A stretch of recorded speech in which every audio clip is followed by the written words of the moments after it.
बहुत ध्यान से सुनना भाई, जो अपनी जिंदगी से बहुत तंग आ गए हो, परेशान हो गए हो, कष्टमय जीवन जी रहे हो, बहुत दुखी हो गए हो, उनके लिए ये स्कंद पुराण का चरित्र फिर मिले ना मिले, आप प्रेम से सुन लो। भाव से पहला, बैसाख महीने की प्रदोष, चाहे वो शनिचरी प्रदोष हो, चाहे रविवार की हो, सोमवार की हो, मंगल की हो, बुधवार की हो, गुरुवार की हो, शुक्रवार की हो, शनिवार की हो, कोई भी वार की हो, पर बैसाख महीने की प्रदोष, प्रदोष काल में शाम का समय सूर्य डूब रहा हो, बस डूबा ही हो, और उस समय पर सूर्य के डूबन के तुरंत बाद बाबा को धतूरे के साथ में बेलपत्री न चढ़ाते हुए बेलपत्री के वृक्ष के 7 कांटे बाबा के शिवलिंग पर समर्पित करे जाते हैं महाराज, अपनी जिंदगी में अड़चनों को हटाने के लिए। फिर आप जिस व्यापार में उतरे, जिस व्यवसाय में उतरे, जिस नौकरी में उतरे, आप दिल से करें, आपको तरक्की मिलेगी। आप हार नहीं सकते, नीचे नहीं आ सकते, उन्नति पर ही चढ़ेंगे। एक वैशाख मास की प्रदोष, दूसरा शिवरात्रि के दिन मध्याह्न का समय महाराज, जो बड़ी शिवरात्रि होती है माघ की, बड़ी शिवरात्रि के अंतर्गत मध्याह्न का समय, दोपहर के ठीक 12 बजे, चाहे फिर वो कोई भी दिन हो महाराज, शिवरात्रि जिस दिन पड़ रही हो, उस दिन भी धतूरे के साथ बाबा को 7 कांटे बेलपत्री के वृक्ष के समर्पित होते हैं महाराज। इसमें आप ये वाले जो कांटे हैं, जो शिवरात्रि के दोपहर 12 बजे वाले हैं, अगर कोई मदिरा पीने वाला हो, व्यसन में डूबने वाला हो, कोई जुआ खेलने वाला हो, कोई गलत वैश्यावृत्ति करने वाला, या अपने मार्ग से विचलित कोई व्यक्ति है, उसके लिए भी ये कांटे बहुत काम आते हैं महाराज। दूसरा, पार्वती तेरे द्वारा तेरे नयन अश्रु से जो प्रगटा हुआ बेल का वृक्ष है, द्वितीय शूल मैं वहां धारण करता, तृतीय शूल, तीसरा शूल जो वर्णन करा गया महाराज, भगवान श्रावण के महीने में जो भी दूसरा सोमवार पड़े, जो भी पड़े, श्रावण के महीने का जो दूसरा सोमवार होता है, उस दूसरे सोमवार में रात्रि के समय पर, अर्थात शास्त्र अब घड़ी और पल का स्मरण करेंगे तो रात्रि के बजेंगे 10 से 12 बजे महाराज, 10 से 12 के बीच में धतूरे के साथ बाबा को शूल समर्पित होता है महाराज। ये भी हमारी बाधाओं को, हमारी तकलीफों को, व्यापार व्यवसाय के लिए, नौकरी सर्विस के लिए, बहुत सारे एग्जाम में आप बैठ लिए, गवर्नमेंट एग्जाम के लिए बैठ लिए, नहीं हो रहा, ये 3 बार मेरे शंकर को बेलपत्री के वृक्ष के शूल समर्पित होते हैं, उसका आनंद पाना और उससे अपने को सुख प्राप्त करना। कि बाबा भोलेनाथ जी के नयन अश्रु से जो प्रकट हुआ वो रुद्राक्ष का पौधा है, माता पार्वती के नयन अश्रु से जो प्रकट हुआ वो बेलपत्री का पौधा है, और उमा और महेश, जिस महेश के वंशज हैं महेश्वरी,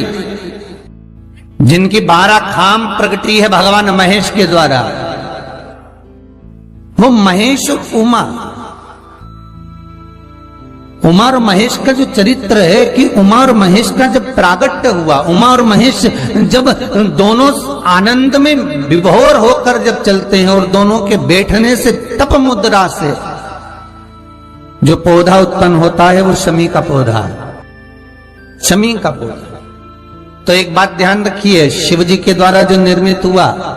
उसमें कोई शूल नहीं है, उसमें कोई कांटे नहीं है। पार्वती के द्वारा जो निर्मित हुआ बेलपत्री का पौधा, उसमें कांटे हैं, और पार्वती के मिलन से भी जो उत्पन्न हुआ है शंकर के साथ में, उसमें भी कांटे,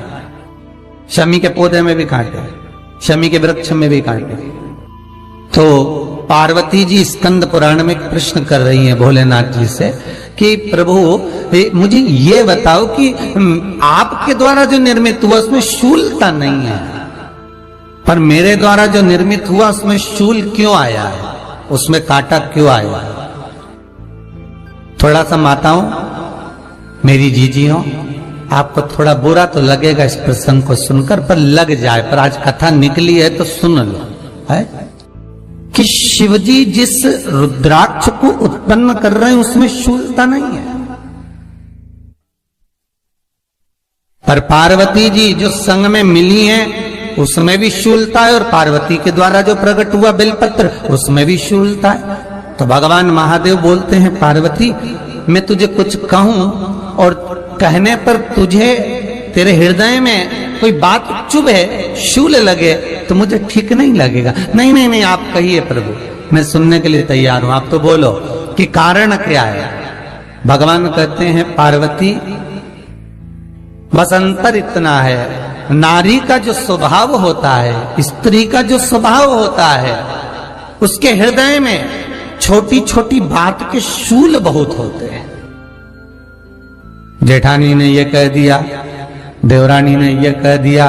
तुम्हारी मम्मी ये बोल दी, तुम्हारे पापा ने ये कह दिया, तुम्हारी बहनों ने ये कह दिया, तुम्हारे भाई ने ये कह दिया, तुम्हारे रिश्तेदार ने ये बोल दिया। ये नारी के भीतर ये शूलता रहती है। तो पार्वती जी बोली कि जितना तप आपने करा उतना तप मैंने करा, और जितनी साधना आपने करी उतनी साधना मैंने करी, और जितना आराधना दिल से आपने करी उतनी आराधना दिल से मैंने करी, फिर इसमें शूलता कहां से आ गई? भगवान शिव बोले, बस पार्वती बात इतनी सी है कि जब मैं आराधना करने बैठता हूं तो मेरी दृष्टि में सम्मुख में कुछ नहीं होता। जब मैं आराधना करने बैठता हूं तो मेरी दृष्टि में मेरे सम्मुख में कुछ नहीं होता कि कौन ने क्या करा है, कौन ने क्या बोला है, कौन क्या कर रहा है, उससे मुझे मतलब नहीं होता, उससे मुझे कोई मतलब नहीं। पर पार्वती जब तू आराधना करने भी बैठती है ना,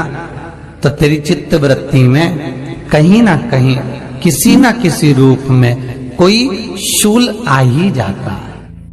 कई माताओं की आदत देखी साहब, भगवान की सेवा करने बैठी है तो भी भीतर थोड़ा सा शूलता भरी हुई है। महाराज बताओ, इतने सारे भगवान इकट्ठे कर लिए, मैंने बोला था बहू से कि वहां रख लेती है, बताओ इतने सारे यहाँ पर लाकर रख दिए हैं, अब इसकी सेवा करना पड़ रही है, अब ये करना पड़ रहा है। प्रसाद लेने के लिए रसोई घर में गई, भगवान का भोग लगाने के लिए, तो उसमें भी शूलता आ गई। इतने घंटों से मैं सामान ढूंढ रही, फ्रिज में मिल ही नहीं रहा, मैंने रखे गई थी, भगवान जाने कहाँ चले गए। भगवानों को वस्त्र पहना रही है तो शूलता है। अलमारी का ड्रॉज खोला, इसमें मैंने सामान रखा था, ना जाने भगवान का श्रृंगार कहाँ चले गया, कौन ने हाथ लगाया, फिर शूलता आ गई। भोजन करने बैठे तो शूलता है, कोई कार्य के लिए जा रहे हो तो शूलता है।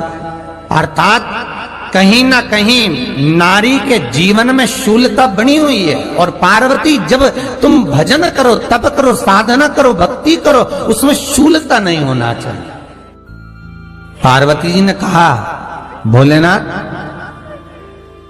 तो क्या आप मुझे स्वीकार नहीं करेंगे बेलपत्री के रूप में?